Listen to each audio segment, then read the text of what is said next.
To my right is one of my longtime friends. In fact, Roger Williams and I go back all the way to Fort Worth days and competing against each other in Little League. He, the West Side Little League, and me, the Hanley Meadowbrook East Side Little League.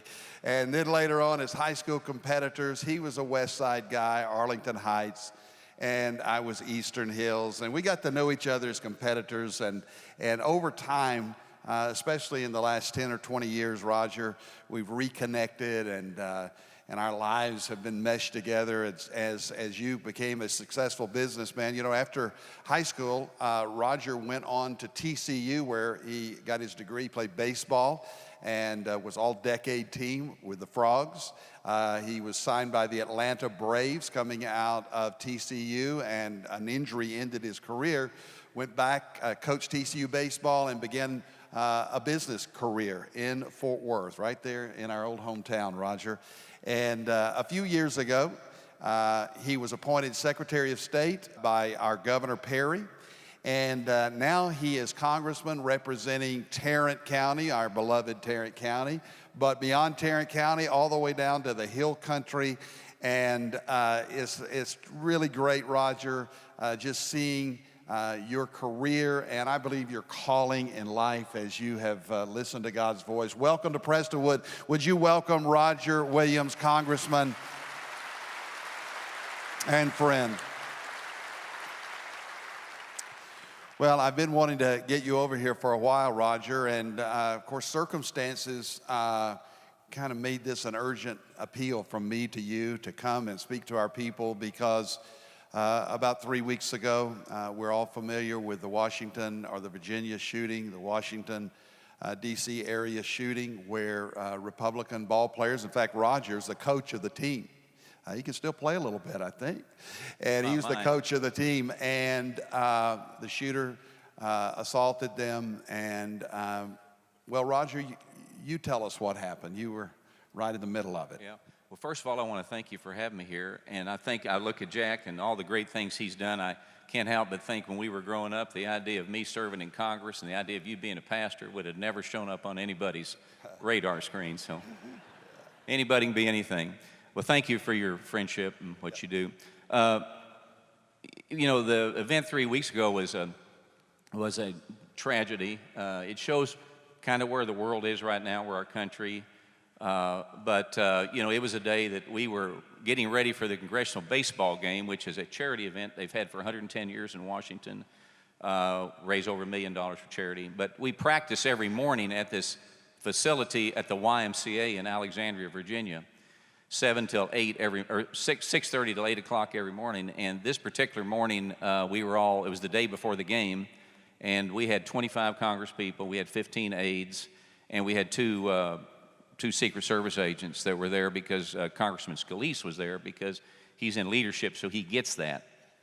And so I was on the third base side hitting ground balls to our third baseman, and did not know at the time that the shooter was 20 feet behind me with a deer rifle. And then went around to the first base side to hit ground balls to Steve Scalise. And as soon as I threw the first ball up and hit the ball, a sound went off, what like most of us thought was a backfiring of a car. And all of a sudden, the next thing we heard were more gunshots. We didn't know where they're coming from. And one of my colleagues, Trent Kelly, yelled, "He's got a gun, find cover." And so all I remember myself is people scattered everywhere, but I ended up diving into the first base dugout. And for you older guys like Jack and I, you remember the dugouts were really the dugouts. They were 6 foot deep, and fortunately it was that kind of dugout. And something told me to run to the first base dugout. I dove into the dugout like a swimming pool with no water, and that's kind of how I got injured. But ended up with about 10 of my colleagues in a corner, and the fellow was shooting into the dugout. And then the fellow that was with me was in center field, and when the shooting happened, he ran to the right field corner to hide, and the gunman followed him and fired at him 4 times and hit him the 4th time. And then he got up and made the decision, 23 years old, that he had to get to the dugout. So he ran all the way into the dugout. When he did, he jumped into the dugout, and I think as the Lord would have it, he jumped into my arms. And he said, "I've been hit," and he was bleeding everywhere. And there was patriotism and heroes everywhere. Somebody asked me, did you freak out? Nobody freaked out. Nobody freaked out. Nobody was fearful of dying. We were interested in saving our comrades.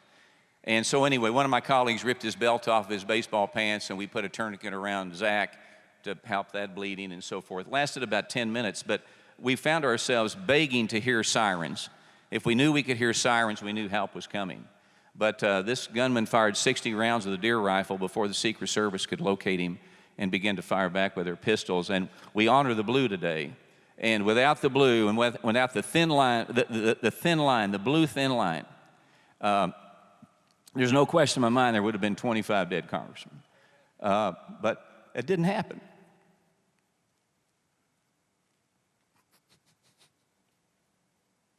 But Griner was the female officer. She got hit first.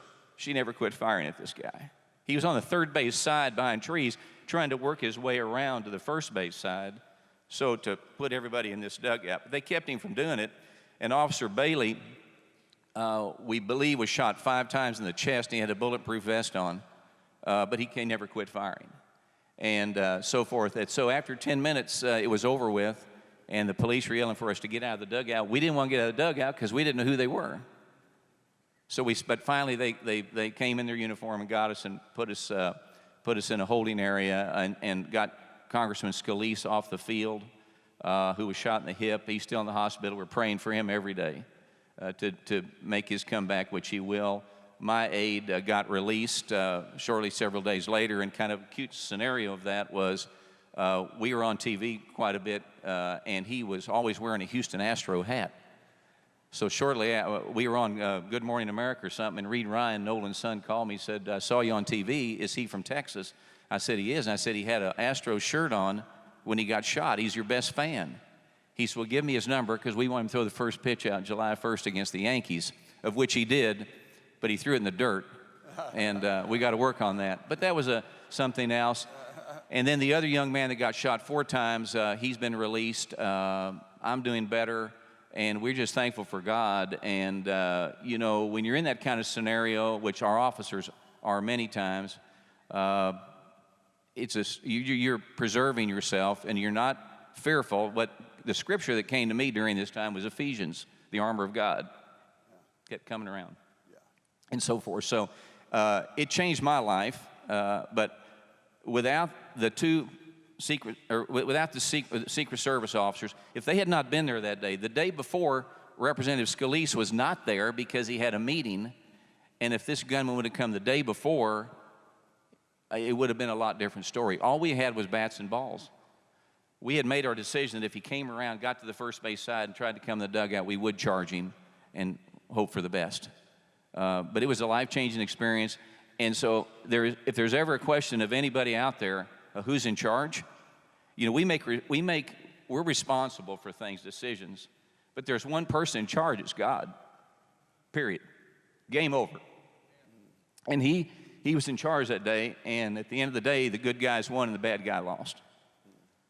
But this was a person that just wanted to kill people. This was a person who wanted to, you know, one other quick story about it. So one of my teammates and colleagues, Jeff Duncan from South Carolina, a very strong Christian, they call me Coach up there. He says, Coach, I got to leave to go to a meeting. So when he walked out to get in his car, this fellow stopped him and said, who are these people?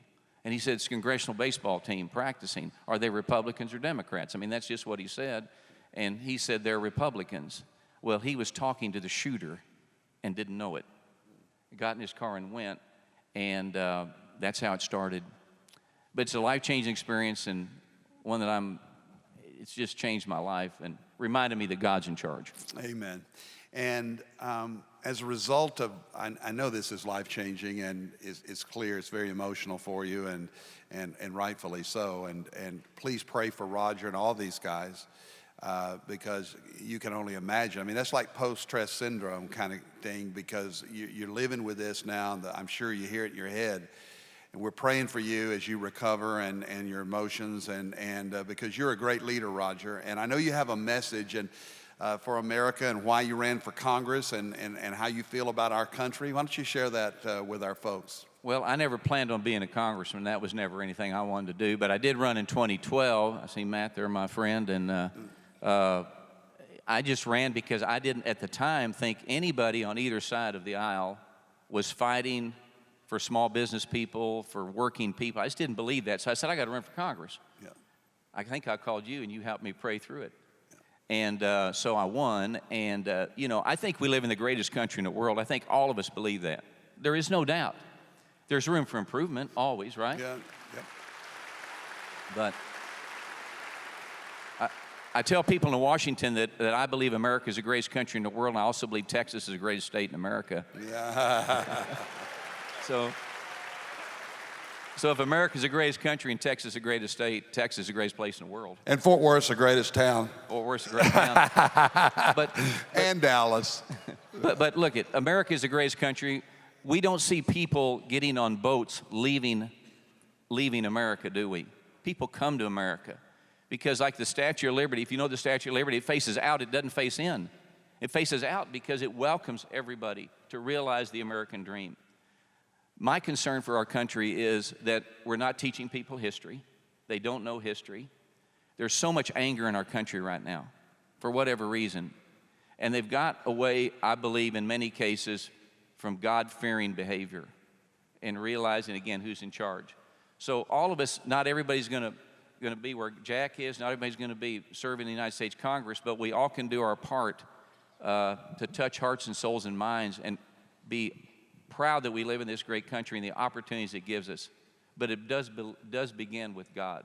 Amen. And the belief there that there are better days ahead and that he will take care of us. Amen. It's been great to have Roger here, and we are praying for you and your fellow congressmen and women and our country, our president. These are important days, as well as right here in Texas, Matt Shaheen and others who are serving our great state and community.